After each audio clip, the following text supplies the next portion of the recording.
Hi friends, welcome to my channel. ಇವತ್ತು ಹಲಸಿನಕಾಯಿ ಹಪ್ಪಳ ಹೇಗೆ ಮಾಡೋದು ಅಂತ ನೋಡೋಣ.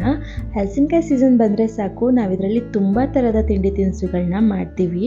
ಅದರಲ್ಲಿ ಈ ಹಲಸಿನಕಾಯಿ ಹಪ್ಪಳ ಕೂಡ ಬನ್ನಿ ಹಾಗಾದರೆ ಹೇಗೆ ಮಾಡೋದು ಅಂತ ನೋಡ್ಕೊಂಡು ಬರೋಣ.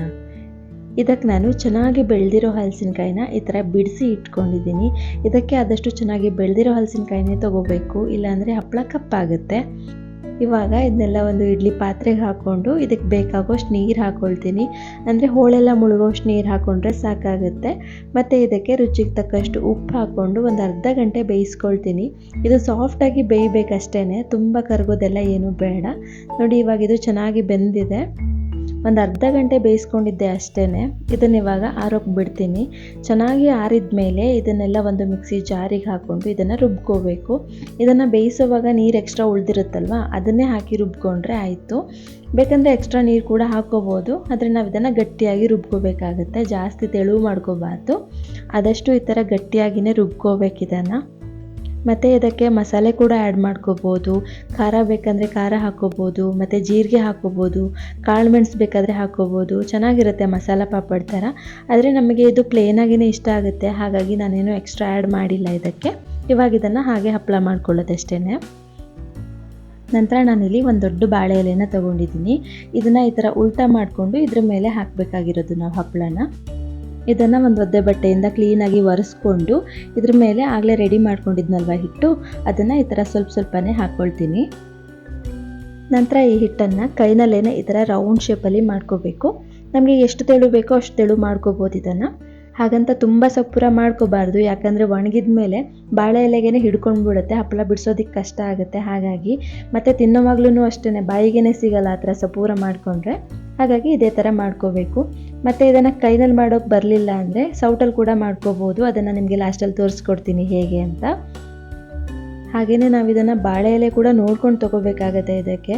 ಯಾಕೆಂದರೆ ತುಂಬ ಎಳೆ ಬಾಳೆ ಎಲೆ ತೊಗೊಂಡ್ಬಿಟ್ರೆ ಹಪ್ಪಳ ಇದಕ್ಕೆ ಹಿಡ್ಕೊಂಡು ಬಿಡುತ್ತೆ, ಒಣಗಿದ ಮೇಲೆ ಬಿಡಿಸೋದಕ್ಕೆ ಬರಲ್ಲ.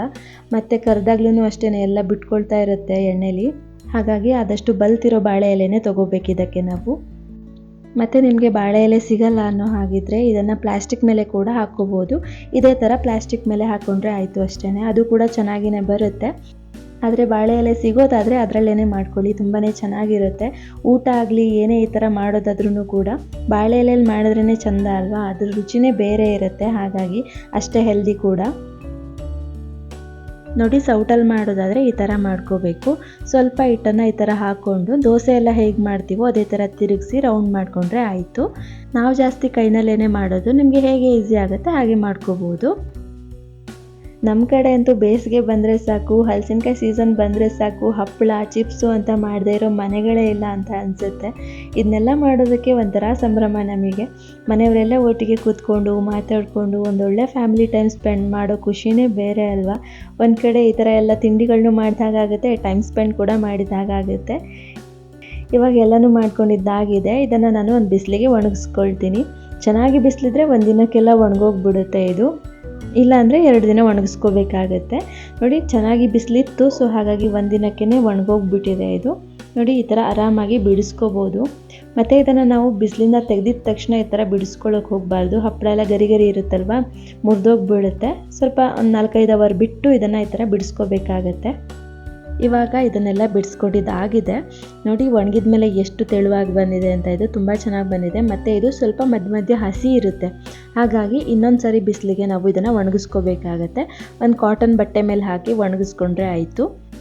ಚೆನ್ನಾಗಿ ಒಣಗಿಸಿದ್ದಾದಮೇಲೆ ಇದನ್ನು ಒಂದಿನ ಹಾಗೇ ಬಿಟ್ಬಿಡಬೇಕು. ಅದಾದ ನಂತರ ಒಂದು 25-30 ಹಪ್ಪಳನ ಈ ಥರ ಜೋಡಿಸ್ಕೊಂಡು ಒಂದು ಬಾಳೆನಾರು ಇಲ್ಲಾಂದರೆ ಯಾವ್ದಾದ್ರು ದಾರ ಏನಾದ್ರು ತೊಗೊಂಡು ಈ ಥರ ಕಟ್ಟಿ ಇಟ್ಕೋಬೇಕು.